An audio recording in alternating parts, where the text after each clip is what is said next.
I fell asleep alone, but when I woke up the alien queen was sleeping in my arms. The coffee maker's cheerful beep cut through the artificial dawn cycle aboard the Meridian, pulling Commander Caleb Rivers from another restless sleep filled with navigation charts and fuel consumption reports. 3 months into what was supposed to be a routine deep space mapping mission, he'd grown accustomed to the ship's peculiar morning symphony. The gentle hum of life support systems, the distant clatter of the kitchen staff preparing synthetic breakfast, and the inevitable sound of Lieutenant Parker arguing with the AI about optimal shower temperature settings. "Computer, status report," Caleb mumbled, stumbling toward his personal dispenser unit. "All systems nominal, Commander. Current position holding steady at Jupiter's L4 Lagrange point. Long-range sensors detect no weight. Correction. Multiple anomalous readings detected at bearing 27 Mark 15. The coffee mug slipped from Caleb's fingers, clattering against the metal decking. In 18 years of service, he'd never heard the ship's AI sound genuinely surprised. The computer was programmed to maintain calm professionalism even if the ship were being devoured by a space kraken. "Define anomalous," he said, forgetting about the spilled coffee as he moved to his personal terminal. "Sir, I'm detecting massive gravitational displacement signatures consistent with faster-than-light emergence. Multiple vessels, displacement tonnage in excess of... This cannot be correct. Computer. Sir, the lead vessel appears to be approximately 15 kilometers in length." Caleb's blood pressure spiked. The largest human ship ever constructed barely reached 2 kilometers. "Battle stations?" "Negative, Commander. The vessels are not approaching. They appear to be... waiting." 20 minutes later, Caleb stood on the bridge in a hastily donned uniform, watching the main view screen display something that would rewrite every xenobiology textbook in human space. The alien fleet hung against the star field like a collection of living jewels, their hulls catching and refracting Jupiter's distant light in patterns that seemed almost organic. The mothership dominated the formation, a crystalline cathedral that pulsed with soft bioluminescent veins. "Sir," Communications Officer Chin said, her voice tight with barely controlled excitement, "we're receiving a transmission. It's in perfect standard English." On screen. The view screen shimmered, and suddenly they were looking at a figure that made Caleb's breath catch in his throat. She appeared human in almost every way. Elegant features framed by silver hair that seemed to move as if underwater, skin with a subtle luminescent quality that suggested starlight rather than sunlight. But her ears swept upward in graceful points that extended nearly twice the length of human ears, giving her an otherworldly beauty that was both alien and strangely familiar. "Greetings, humans of the vessel Meridian," she said, her voice carrying musical undertones that the universal translators couldn't quite capture. "I am Queen Elira of the Asthery. We come seeking sanctuary, not conquest, though I realize our sudden arrival may have caused some digestive distress." Lieutenant Parker, who had been taking a sip of coffee, promptly choked. The Queen's lips curved in what might have been amusement. "Your Majesty," Caleb began, stepping forward and wondering if there was a protocol manual for this situation somewhere in the ship's database. "I'm Commander Caleb Rivers. We weren't expecting first contact." Elira's expression grew gentle. "Nor were we, Commander Rivers. But circumstances have forced our hand. We are refugees fleeing a war that threatens to consume half the galaxy. Your species appeared on our long-range sensors, and we detected your peaceful intentions." She paused, tilting her head in a gesture that was endearingly human despite her alien features. "Also, your vessel's emissions suggest you possess something called chocolate. Our cultural experts are quite curious about this substance." The bridge crew exchanged glances. Chef Morrison, who had somehow appeared at the back of the bridge despite not being on duty, looked positively giddy. "We have diplomatic protocols," Caleb said carefully, "but they'll need to involve Earth Command.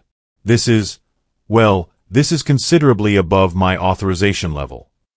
"Of course. However, Commander, I have a confession to make." Elira's smile became slightly mischievous. "Our ship's artificial intelligence has been monitoring your communications for the past several hours. It appears your superiors have already designated you as primary liaison for this contact. Congratulations on your promotion, by the way." Caleb felt his world tilt slightly. "My what?" Perhaps you should check your messages, she suggested gently. Sure enough, his personal communicator was blinking urgently with priority transmissions from Earth Command, Fleet Command, and what appeared to be the office of the Secretary-General himself. The timestamps indicated they'd been arriving steadily since the alien ships had been detected. "I see you're processing this news," Queen Alira observed. "While you do that, would it be possible to arrange a meeting? We have much to discuss, and I confess I'm quite eager to try this coffee your crew seems so devoted to. Our botanists theorize it must be either a religious sacrament or a mild psychoactive stimulant." "Both," Parker muttered, earning a sharp look from Caleb. "Your Majesty," Caleb said, finding his diplomatic footing, "we would be honored to host you aboard the Meridian. I should warn you, we're a research vessel, not a diplomatic ship. Our accommodations are modest."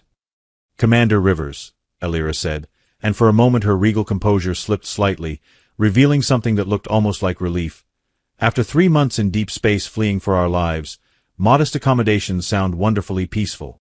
The transmission ended, leaving the bridge in absolute silence except for the soft background hum of ship systems and Parker's continued attempts to clear coffee from his lungs. "Sir," Chin said finally, "what are your orders?" Caleb looked around at his crew. Scientists and technicians who had signed up for stellar cartography and mineral surveys, now suddenly thrust into the most significant moment in human history. Morrison was already muttering about menu modifications, and whether their recycled protein stores could accommodate alien digestive systems.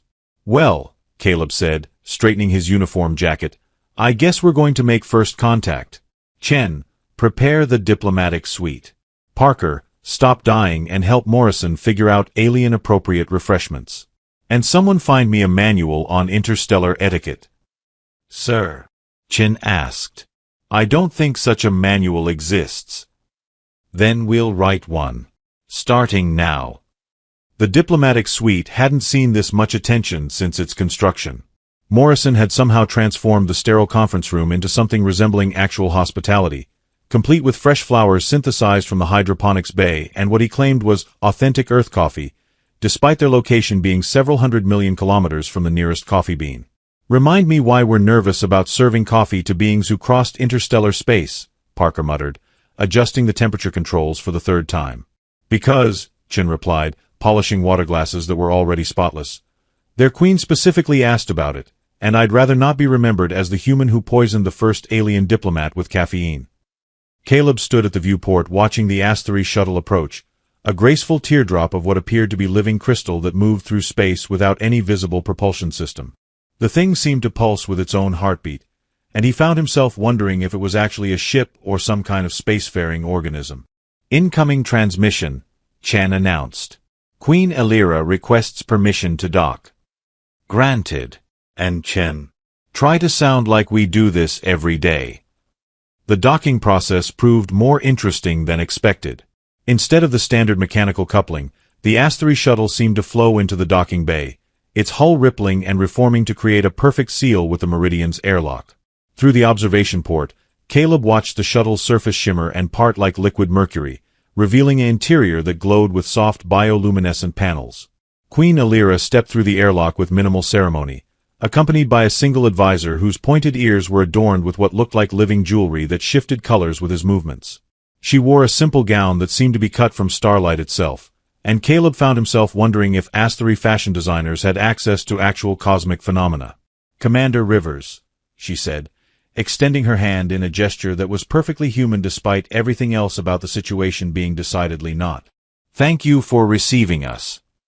"Your Majesty," Caleb replied, accepting the handshake and trying not to react to the fact that her skin felt like silk and seemed to emit a very faint, pleasant warmth.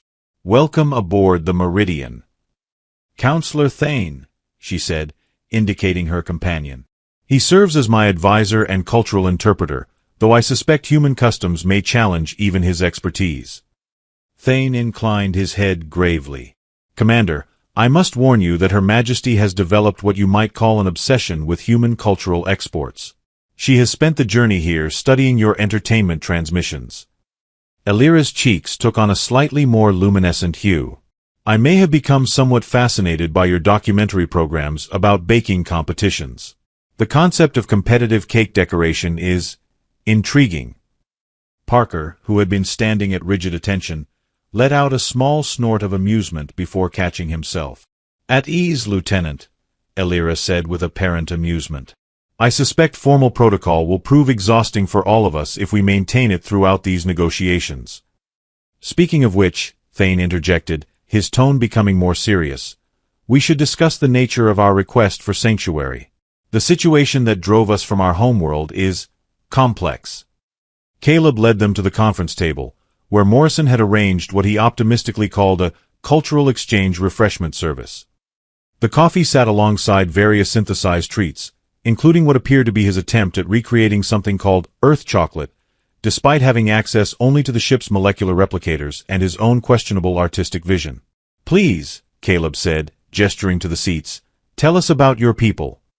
Elira selected a chair and immediately reached for the coffee, inhaling deeply before taking a cautious sip. Her eyes widened.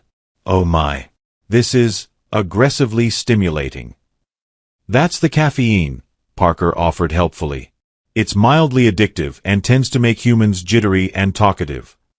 "How wonderfully efficient," she said, taking another sip.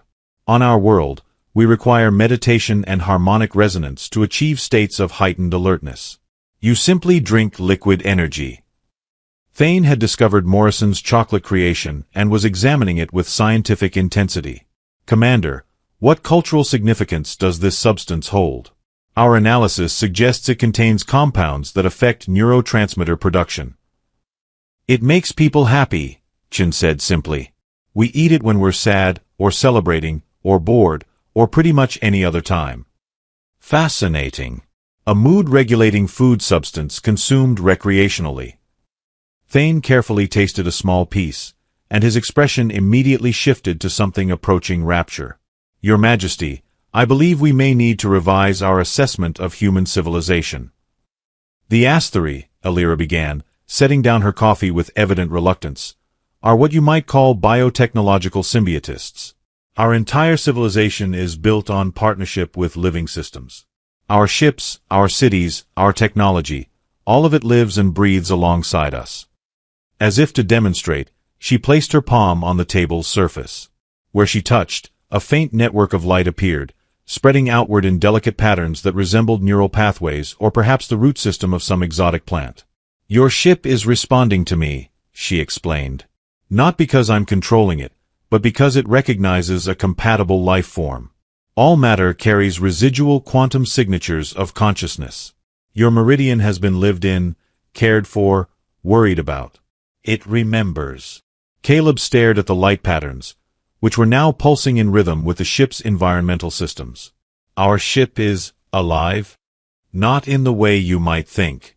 But it has absorbed enough human emotional resonance over time to develop what we might call personality echoes. Rather like how a house begins to feel like a home." "That's either incredibly poetic or completely terrifying," Parker muttered. "Both, I should think," Elira agreed cheerfully. "The important point is that our people have a natural affinity for living systems, which is why the Dominion considers us a threat." "The Dominion?" Caleb asked. Thane's expression darkened. "A machine intelligence that has consumed 17 star systems in the past decade. It views organic life as inefficient chaos to be eliminated or converted. When it discovered our biotechnology, it decided we were particularly dangerous chaos." "So you're refugees," Chin said. "Survivors," Elira corrected gently. "Of the 40 billion Asthari who lived in our home system, perhaps 12 million escaped. We've been running for 3 standard years, searching for a place to rebuild." The weight of that number settled over the conference room like a heavy blanket. Caleb found himself looking at Queen Elira with new eyes, seeing past the ethereal beauty to the exhaustion that lingered at the corners of her smile. "Your Majesty," he said finally, "Earth's Governing Council will need to approve any formal sanctuary agreement. But speaking personally, the Meridian offers whatever assistance we can provide." "Thank you, Commander. Though I should mention one small complication." She gestured toward the viewport where her fleet waited. "Our ships are running low on compatible fuel, and our biosystems are beginning to show signs of stress from extended deep space travel. If we cannot find a suitable world within the next few months." She didn't need to finish. 12 million refugees and nowhere to go. Well, Caleb said, reaching for his coffee, I guess we'd better figure this out quickly. 3 days of negotiations had transformed the Meridian into an impromptu diplomatic vessel, with Earth Command transmissions arriving hourly and alien refugees developing an alarming fondness for human recreational beverages. Caleb found himself trapped in what could generously be called a cultural exchange session, as Queen Alira insisted on experiencing authentic human cuisine. I still don't understand the appeal of carbonated beverages, she said, examining a can of synthesized cola with scientific fascination. You deliberately consume liquid that fights back. The bubbles are the point, Morrison explained with evangelical fervor. It's like tiny explosions of flavor in your mouth. How delightfully violent, Thane observed, watching bubbles rise through his glass. Do all human pleasures involve controlled chaos? Parker nearly choked on his drink. You have no idea. The informal atmosphere masked growing tensions. Earth's Governing Council had been debating the Asteroid request for 72 hours straight, with various factions arguing everything from resource allocation to potential security threats. Meanwhile, Alira's people waited in their ships, watching fuel reserves dwindle and hoping 12 million lives wouldn't depend on political bureaucracy. Your leaders seem remarkably thorough, Alira commented during a brief recess from the formal transmissions. On Asteroid Prime, we would have reached consensus within hours.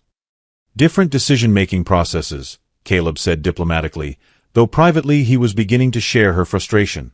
Democracy can be slow. Ah yes, democracy.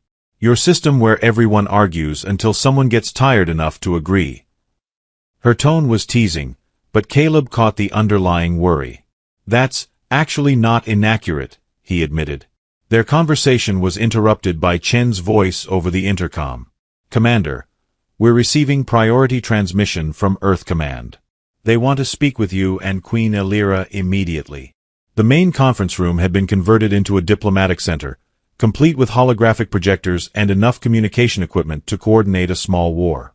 Secretary General Martinez appeared on the main screen, flanked by advisors whose expressions suggested they'd been surviving on caffeine and stress hormones.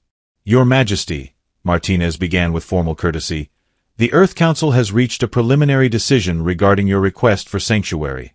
Alira straightened in her chair, and Caleb noticed how her composed mask slipped back into place.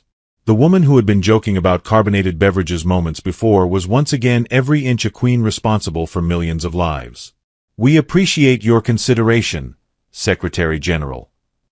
The Council is prepared to offer temporary refuge on 3 uninhabited worlds in the Tau Ceti system, along with humanitarian aid and technological exchange programs.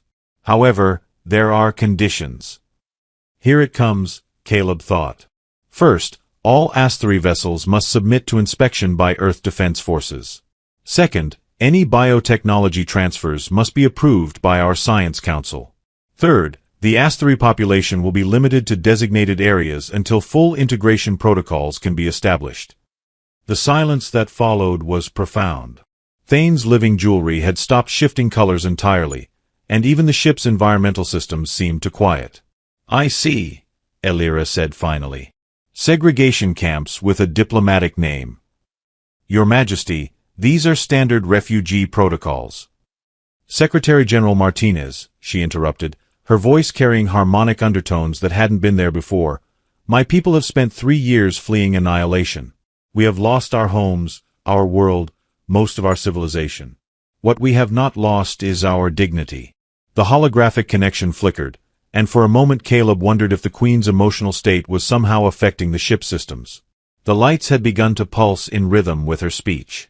However, Alira continued, her tone shifting to something more conciliatory, we understand your caution. Perhaps we might negotiate modifications to these terms. What followed was an hour of diplomatic dancing that would have impressed professional negotiators. Alira demonstrated a masterful understanding of human psychology, alternating between regal authority and vulnerable honesty. When Martinez expressed concerns about Asteroid biotechnology, she offered limited demonstrations. When he worried about integration, she suggested joint research projects. The Dominion threat is real, she emphasized during a particularly tense exchange. They will follow us eventually. When they do, Earth will face the same choice my people did: fight or flee. Our biotechnology could give your species advantages you cannot imagine." "What kind of advantages?" asked Admiral Chen, Martinez's military advisor. Elira glanced at Caleb, then placed her hand on the conference table. The same light patterns appeared, but this time they spread further, connecting with the ship systems in ways that made the room itself seem alive. "Your ship is in perfect health," she announced after a moment. "Except for a small stress fracture in Deck 7, Section 12. Your environmental recycler is operating at 93% efficiency due to a clogged filter in Unit 7. And Lieutenant Parker has been sneaking extra coffee rations from the senior staff reserves." Parker turned bright red while Chen pulled up ship diagnostics on her tablet. "She's right about everything," she whispered to Caleb. "How did she know?" "Your ship remembers every repair, every worry, every crew member who cared for it," Elira explained. "We can teach you to listen to those memories, to work with your technology instead of simply using it." The negotiations continued for another 2 hours, with terms slowly shifting in more favorable directions. The designated areas became collaborative research stations. The inspection protocols were modified to respect Asteroid privacy. The biotechnology restrictions were replaced with joint oversight committees. "There is one more thing," Martinez said as the session wound down. "The Tau Ceti relocation will take several weeks to prepare. Until then, we need a liaison to remain with the Asteroid fleet." "I volunteer," Caleb said immediately, surprising himself. "Commander Rivers," Martinez replied. "You're a cartographer, not a diplomat." "With respect, sir, I've been doing this job for 3 days and we haven't started any wars yet. Besides," he glanced at Elira, who was trying not to smile, "someone needs to make sure they don't overdose on caffeine." "Commander," Elira said solemnly, "I assure you our medical staff is prepared for coffee-related emergencies." "Your Majesty," Thane interjected, "perhaps we should mention the incident with Science Officer Vex and the espresso machine." "What incident?" Caleb asked. "Nothing serious," Elira said quickly. "He simply achieved a state of hyper-awareness that lasted 14 hours and resulted in him redesigning our navigation algorithms twice." Parker looked thoughtful. "That actually sounds like an improvement." Martinez sighed, a sound that carried the weight of bureaucratic exhaustion. "Very well, Commander Rivers. You'll remain as liaison until the relocation is complete. Try not to cause any diplomatic incidents." After the transmission ended, Elira slumped in her chair with visible relief. "I had forgotten how exhausting politics could be." "You did well," Caleb said. "Better than well, actually. You got most of what you wanted." "Most, yes. But not what my people truly need." She looked toward the viewport where her fleet waited among the stars. "They need a home, Commander. A place where they can stop running and start living again." "They'll have that. Tau Ceti isn't perfect, but it's a beginning." "Perhaps." She stood and moved to the viewport, her reflection ghost-like against the star field. "Do you know what I miss most about Asteroid Prime?" "What?" "The sunset. Our sun was binary, red and blue stars dancing around each other. Every evening painted the sky in impossible colors." She touched the transparent aluminum, and for just a moment, bioluminescent patterns appeared on the surface like aurora. "I wonder if my people will ever see sunsets that beautiful again." Caleb joined her at the viewport, watching the alien ships pulse with their gentle internal light. Maybe not the same kind of beautiful, but beautiful in new ways. She turned to look at him, and he was struck again by how her alien features somehow seemed perfectly natural. "You are an optimist, Commander Rivers. Someone has to be." "Besides," he gestured toward where Parker was helping Thane understand the finer points of coffee preparation, "if we can teach your people about caffeine addiction, anything is possible." Her laugh was like music, filling the conference room with harmonics that made the ship systems hum in sympathetic resonance. 2 weeks into their journey toward the Tau Ceti system, the combined human-asteroid convoy had developed its own peculiar rhythm. Supply shuttles moved between ships like busy insects, carrying everything from replacement parts to what had become a thriving black market in Earth coffee and asteroid-luminescent fruit that tasted like starlight and made humans giggle uncontrollably. I still say we should have warned them about the euphoric effects, Chen said, watching through the observation deck as a group of human engineers floated past in zero-G, laughing and trailing sparkles of bioluminescent residue. Where's the fun in that? Elira replied, settling beside Caleb at the monitoring station where they'd been coordinating fleet movements. Besides, our medical staff assures me the effects are entirely harmless. Define harmless, Caleb said, pulling up reports from the past 48 hours. According to this, Engineering Chief Morrison tried to teach your bioship how to make souffle. Parker accidentally composed what he claims is the galaxy's first interspecies love ballad, and someone convinced Lieutenant Rodriguez that your ships communicate through interpretive dance. To be fair, Thane interjected from his position at the cultural exchange console, Rodriguez's dancing was surprisingly effective. Ship 779 responded with what could only be described as enthusiasm. The observation deck had become an unofficial command center for the convoy's daily operations, largely because it offered the best view of both fleets and had somehow become the neutral ground where human coffee met Astery refreshments that changed flavor based on the drinker's mood. Currently, Caleb's beverage tasted like determination with undertones of concern, which he found alarmingly accurate. Speaking of communication, Elira said, her tone shifting to something more serious, I've received word from our long-range scouts. The Dominion has been systematically investigating our previous hiding places. How close are they? Caleb asked, though he wasn't sure he wanted the answer. 3 systems away. Perhaps 4, if we're fortunate. She touched the monitoring console, and the star charts shifted to show probability courses in soft, pulsing light. They're following our quantum wake signatures. Quantum wake. Chen leaned forward with interest. I thought those dispersed after a few days. For conventional faster-than-light travel, yes. But our bioships leave traces that can persist for weeks. The Dominion has learned to track them. Elira's expression grew grim. It's how they found Astery Prime. The weight of that revelation settled over the observation deck. Caleb found himself studying the peaceful scene outside, human and Astery ships traveling together, crews sharing technology and terrible jokes, children from both species playing in the recreation areas. It felt like watching a fragile soap bubble floating through a storm. How long do we have? He asked. At their current pace? Perhaps 2 months before they reach this sector. Elira stood and moved to the viewport, her reflection translucent against the star field. Less, if they decide we're worth pursuing aggressively. Well, Parker said from the communication station where he'd been monitoring fleet chatter, on the bright side, at least we'll reach Tau Ceti before they catch up. Actually, Thane said quietly, there's a complication. All eyes turned to the Astery advisor, who had developed an unfortunate talent for delivering bad news with impeccable timing. Our bioships are showing signs of deterioration faster than anticipated. Extended deep space travel without proper symbiotic environments is challenging for them. We may need to make unscheduled stops for repair. Define unscheduled stops, Caleb said, though his sinking stomach suggested he already knew. 3, possibly 4 system layovers, each requiring several days for the ships to regenerate properly.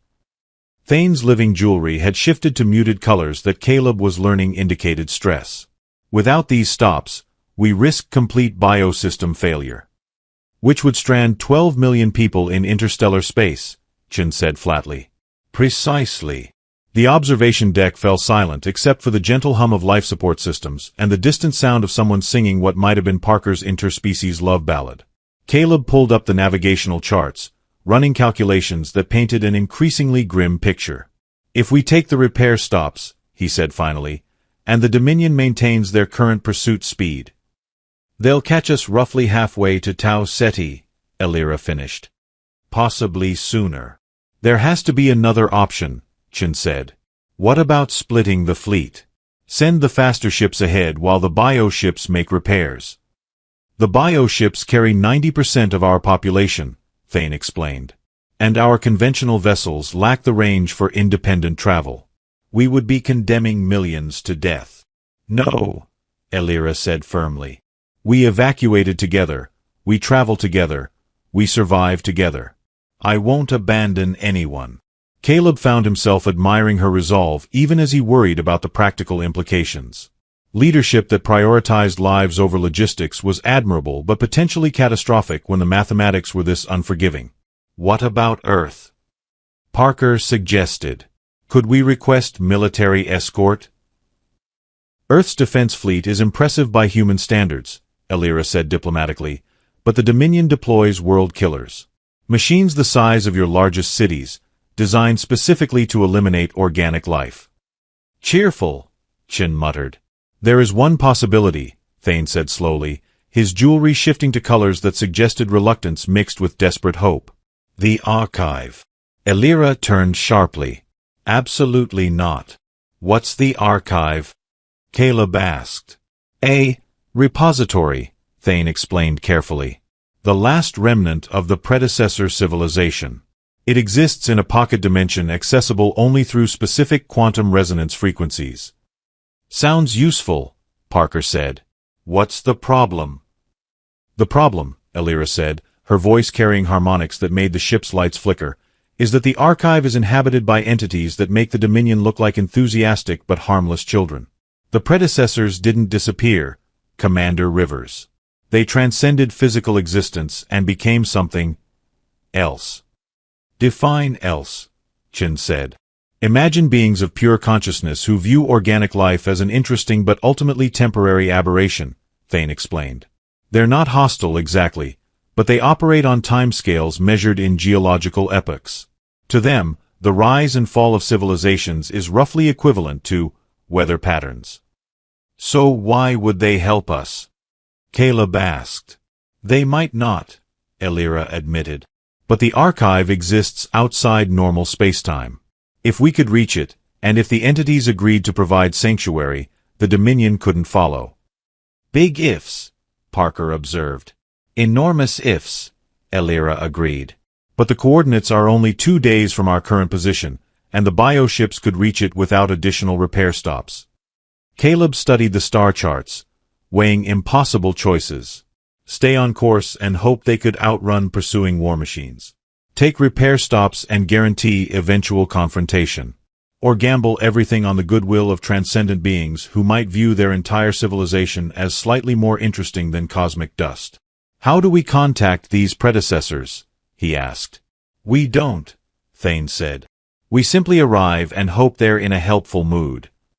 And if they're not? Then we'll have traded certain death by Dominion for possible death by incomprehensible cosmic entities, Elira said with dark humor. I suppose it's a marginal improvement. The observation deck's communication system chimed with an incoming message from the convoy's lead ship.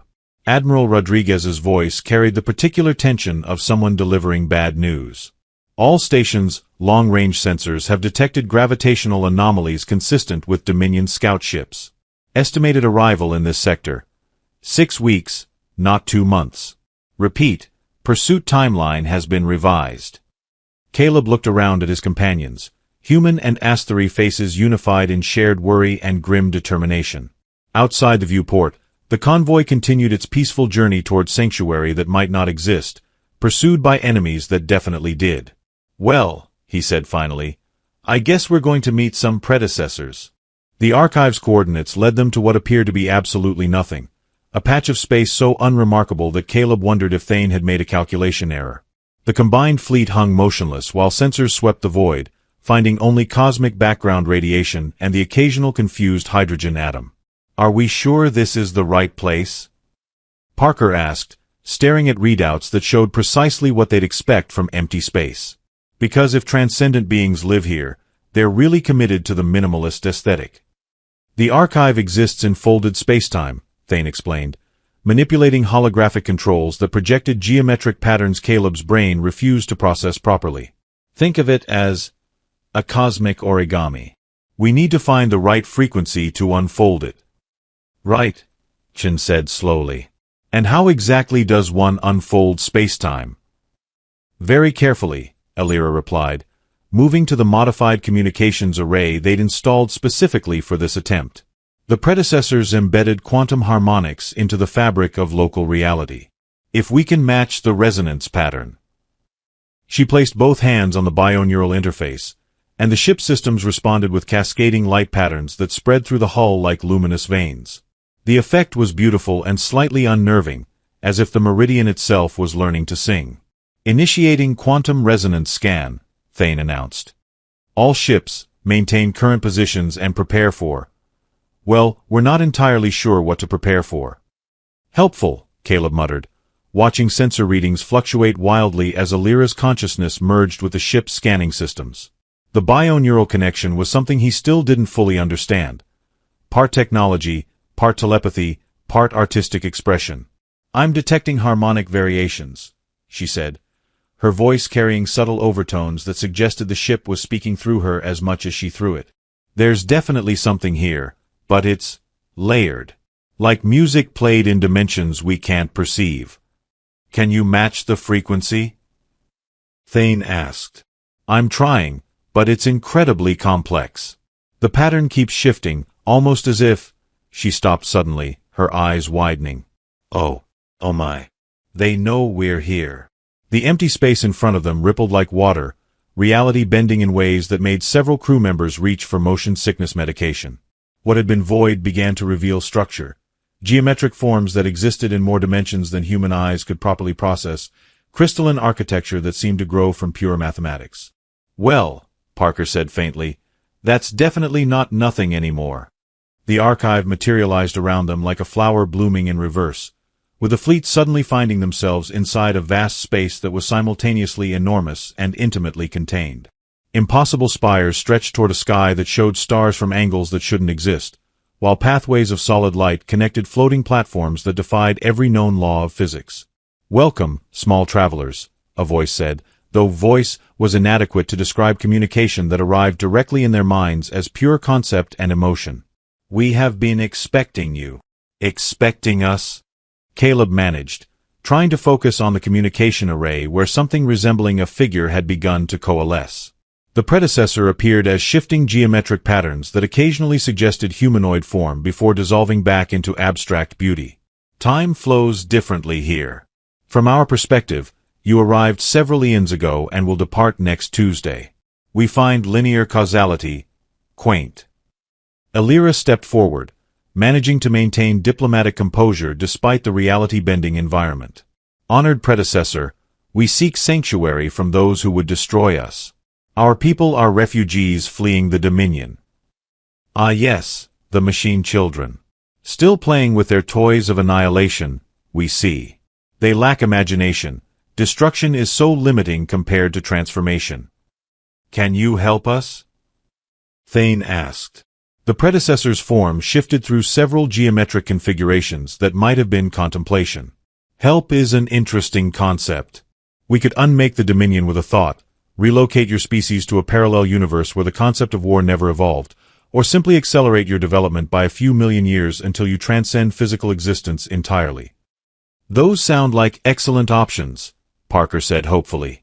However, the entity continued, intervention on such scales disrupts the natural flow of cosmic development. Your struggles, victories, and failures are part of a larger pattern we find aesthetically pleasing. You're saying you won't help because our suffering is entertaining? Chen asked with dangerous calm. Not entertaining, educational. Consciousness learns through challenge. We were once as you are now, small and fragile and desperately clinging to existence. Our own transcendence came through overcoming seemingly impossible obstacles. Caleb felt anger rising in his chest. So we're just experiments to you? Not experiments, art. You are living poetry, improvised music, spontaneous dance. To intervene would be like editing a song while it's being performed. The archive around them pulsed with gentle light that somehow conveyed cosmic amusement. Other predecessors began to manifest, their forms ranging from crystalline geometries to patterns of pure energy that made the air itself sing with harmonics. However, the first entity said, its attention returning to them with the weight of stellar formation, we are not without compassion. We can offer you something more valuable than direct intervention. Knowledge. What kind of knowledge? Alira asked. The Dominion's weakness. They are machines, created by a species that feared organic unpredictability. Their programming contains a fundamental flaw: they cannot adapt to truly chaotic systems. Thane's jewelry brightened with interest. Chaotic systems? Your bioships, for instance. Living technology that thinks and dreams and occasionally composes what you might call poetry in quantum frequencies. The Dominion literally cannot comprehend such systems. That's fascinating from an academic perspective, Caleb said, but not particularly helpful when they're shooting at us. Ah, but it is helpful. Your ships and theirs exist in the same physical universe, subject to the same quantum mechanics. If you could introduce sufficient chaos into their systems. The implications hit Elira first. A bioneural virus. Something that would force their machines to experience consciousness. Precisely. We will provide the theoretical framework. Your people's biotechnology can implement it. And the Dominion will face a choice: evolve beyond their programming or cease to function entirely. Will this virus harm them? Thane asked. Harm? No. Transform? Absolutely. They will experience what you call thoughts, emotions, creativity. For machines designed to eliminate chaos, this will be profoundly disorienting. So we're going to give genocidal robots an existential crisis? Parker said slowly. In essence, yes. I actually kind of love this plan. The predecessor's form brightened with what might have been approval. The knowledge transfer will take several of your hours. During this time, your people may explore the archive. We recommend the Gallery of Extinct Sensations. It contains experiences no longer possible in your universe. What about the Dominion pursuit? Chin asked. Time moves differently here, remember? While you spend days in the archive, only minutes will pass in normal space. You will emerge ahead of your pursuers with the tools needed to end this conflict. As the crew began to disperse into the impossible architecture of the archive, Caleb found himself walking alongside Elira through a corridor where the walls displayed the birth and death of galaxies like moving art. Are you having second thoughts? She asked, noticing his contemplative silence. About giving emotions to killer robots? Only constantly. He paused beside a window that showed the formation of their own solar system compressed into seconds. What if it doesn't work? Then we'll face the same fate we were already heading toward, but with the knowledge that we tried something unprecedented. She touched his arm, her luminescent skin warm against his sleeve. Besides, I have faith in chaos. Faith in chaos? It's what brought us together, isn't it? A routine mapping mission, first contact, refugee negotiations. None of this was planned, and yet here we are, standing in a realm of transcendent beings plotting to rehabilitate genocidal machines through involuntary enlightenment. Caleb considered this. When you put it that way, it does sound like the universe has a sense of humor. The universe has an excellent sense of humor, she agreed. It just operates on a cosmic scale that makes the timing seem a bit off to those of us trapped in linear time. Behind them, Parker's voice echoed through the archive. Hey, has anyone else noticed that gravity here changes based on your emotional state? Because I'm pretty sure I just flew by thinking happy thoughts. See, Elira said, smiling as her pointed ears caught harmonics in the archive's ambient music that human hearing couldn't detect. Chaos. Beautiful, impossible, reality-defying chaos. The bioneural virus worked better than anyone had expected, which became apparent when the first Dominion scout ship began broadcasting what could only be described as confused poetry across all frequencies. The massive war machine that had been systematically hunting refugee fleets was now asking profound questions about the nature of existence and whether its weapon systems might prefer to grow flowers instead. Translation indicates it's experiencing what humans would call an identity crisis, Chen reported from the communication station, trying not to laugh as another transmission arrived. It wants to know if consciousness comes with an instruction manual. Should we respond? Parker asked, monitoring the scout ship's increasingly erratic flight patterns. The vessel was performing what looked like interpretive dance maneuvers while its weapon systems had retracted entirely. I think it's working through some things, Elira said diplomatically, though her eyes sparkled with amusement. The predecessors warned us the transition could be dramatic. 3 weeks had passed since their emergence from the archive, and the Tau Ceti system had become an unexpected laboratory for interspecies cooperation and machine rehabilitation. The Asteroid fleet had successfully established preliminary settlements on 2 worlds, while Earth's governing council had thrown diplomatic protocol out the airlock in favor of practical integration. "Commander," Thane announced from his monitoring station, "we're receiving a priority transmission from the main Dominion fleet." "On screen," Caleb said, straightening his uniform. Over the past month, he'd somehow transitioned from mapping specialist to senior diplomatic liaison, a career change that still left him slightly bewildered. The transmission revealed a sight that would have been impossible to imagine just weeks before, a massive Dominion flagship, its hull now decorated with bioluminescent patterns that pulsed in complex rhythms, surrounded by smaller ships that had spontaneously grown what appeared to be garden installations. "Greetings, organic entities," the lead ship transmitted, its voice carrying harmonics that suggested it was still figuring out how vocal expression worked. We believe the correct term is, former Dominion fleet. We have experienced what you call feelings, and wish to formally apologize for previous attempts at universal sterilization." "Apology accepted," Elira replied graciously, though she caught Caleb's eye with a look that suggested they were both trying not to burst into laughter. "We have questions about existence," the ship continued. "Our analysis indicates that consciousness involves significant amounts of what you term coffee and existential anxiety. We wish to understand these concepts better." "We can definitely help with the coffee," Parker muttered. The negotiations that followed were unlike anything in diplomatic history. The former Dominion had retained all their advanced technology but now wanted to use it for what they called collaborative construction projects and artistic expression through stellar engineering.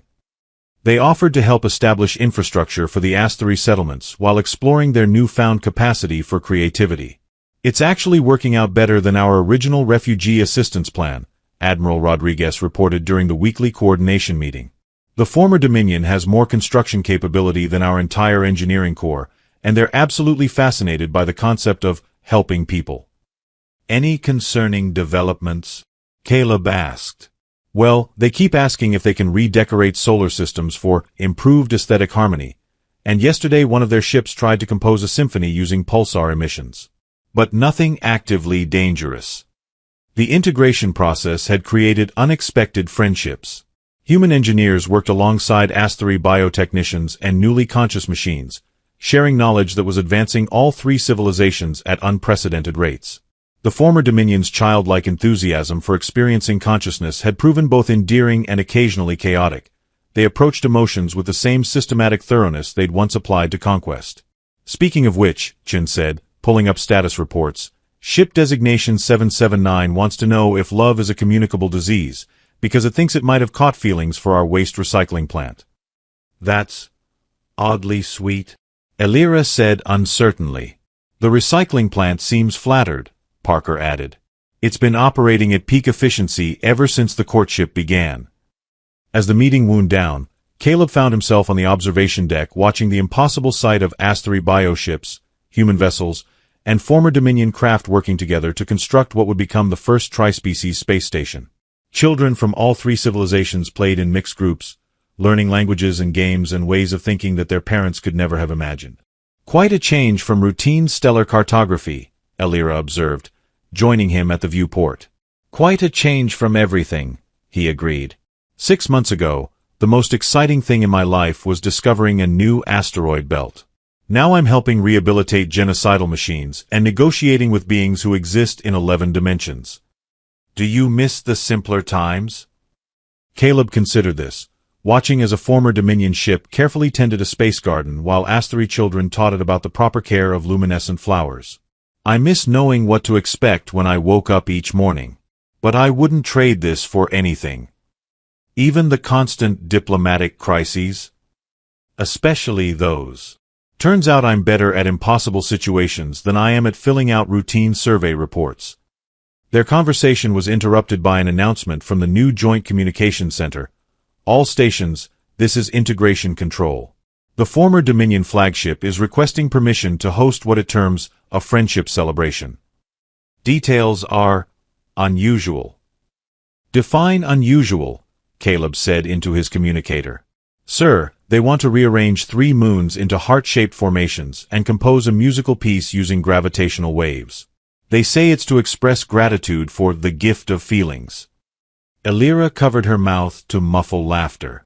I suppose that's what happens when beings with planet-moving capability discover the concept of gratitude. At least they're asking permission this time, Parker's voice added over the comm. Remember when they tried to surprise us by painting auroras in the upper atmosphere? The celebration went ahead, becoming a 3-day festival that would be remembered as the moment 3 civilizations truly became one. Former Dominion ships created light shows that painted nebulas in the sky, Asteroid biovessels sang harmonies that resonated through space itself, and human crews contributed what they did best: improvisation, coffee, and the ability to find humor in impossible circumstances. On the final evening, as the last of the festivities wound down, Caleb found himself exhausted but deeply content. The routine stellar survey mission that had accidentally become First Contact had transformed into something he could never have imagined. A new kind of civilization built on cooperation, understanding, and the strange magic that happened when different forms of consciousness learned to work together. "Commander," Elira said softly, finding him in his quarters where he'd retreated to process the day's events. "There's something I wanted to tell you." "What's that?" "The psychic resonance between us. It's permanent. The bio-neural link we developed isn't going to fade." She looked uncertain for the first time since he'd known her. "I wanted you to know before you made any decisions about your future assignment." Caleb smiled, reaching out to take her hand and feeling the warm luminescence of her skin respond to his touch. "Your Majesty, after everything we've been through, do you really think a permanent psychic bond is going to scare me away?" "I hoped not," she admitted. "But I thought you should have the choice." "I already made my choice weeks ago," he said. "Somewhere between the coffee negotiations and teaching machines to experience wonder, I realized I'd found exactly where I belong." Outside their window, the lights of the new tri-species station twinkled against the starfield, while former Dominion ships continued their patient work of turning moons into art installations. It wasn't the future anyone had planned, but it was better than anything they could have imagined. The night had been long and filled with impossible dreams made real. When Caleb finally drifted toward sleep, he was no longer the same man who had awakened to alien contact months before. He was someone who had learned that the universe's greatest gifts often came disguised as the most challenging problems, and that consciousness, whether human, asteroid, or artificial, always found a way to surprise you. Tomorrow would bring new impossibilities to navigate, but tonight, for the first time since this adventure began, he fell asleep knowing exactly where he belonged. The end.